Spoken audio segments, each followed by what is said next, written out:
Minecraft, one of the most popular video games in the world. Through years of thoughtfully crafted updates, we have the game we know and love today. But what kind of impact do these updates have on the concept of the game? Which updates were the most influential? What was it like playing the game way back in the day? As someone who did not start playing the game until far later in its existence, I wanted to answer these questions. But to accomplish that, we must start at the beginning.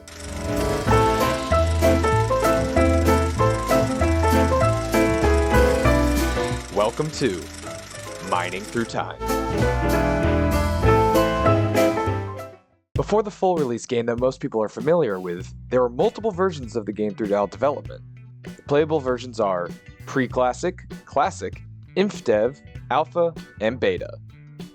And today we're going to get started with Pre-Classic. Alright, so as you can see, the game is it's just grass and a sky.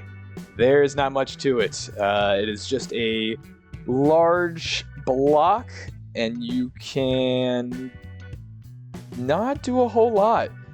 You can interact a little bit. You can lay down some stone blocks, or you can erase some of the blocks. So you can jump up and down, which is good news. The game is extremely laggy on my computer, which is quite obnoxious. I did look into it, and it says that the Y level or the Z level that the blocks are at determines which block is going to be placed. So at this level where there is grass, nope, right click is to erase things, is always going to be placing grass when you put it down. And anything else pretty much, if we go up, there will be stone. Oh, well, the lag stops when I get a little bit higher up. What is that off in the distance? Oh man, this lag is going to be absolutely killer. I think there's only grass and stone in this entire game, so I'm not quite sure what I expected, but it is cool that there was still some randomly oh man, it is so laggy for me to move. It is still cool that there were some randomly generated structures out here for you to look at. I cannot imagine that this world is that big. If I had to take a guess, it would be about 256 by 256. I'm sure editing me can post up whether I was correct or not with that guess. But everything done through Minecraft is done with very specific numbers. And yeah, it looks like we are actually hitting the edge of the world. It's coming up real quick. I wonder what happens if we look back. Oh, and you fall, and oh wow, it actually goes down pretty far. And we are now just falling though. Minecraft nowadays, if you fall like this, you're in the void and you die. But considering I don't have a health bar or a tool tab, what do you guys think? Am I eventually just going to die and respawn? Do I need to close it out? Oh, it looks pretty trippy up there. I wonder how that's going to come out in the video. Alright, so all is good. I found out that if you just press R, then you're able to respawn. With the limited amount of resources that we have, things that are available to do in this game, let's see what kind of house we can make.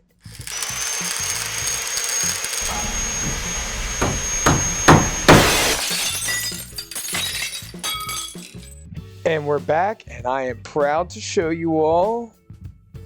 Boom! Look at the best house ever made in Pre-Classic. I mean, you go inside, I've got a little bed, I've got a nice table and chairs right here, a beautiful ceiling, oh, what's that? Nah, y'all really thought that this little tiny thing was gonna be what I was gonna make? Nope. This is what we need to expect in this series. Now, granted, it does not look great.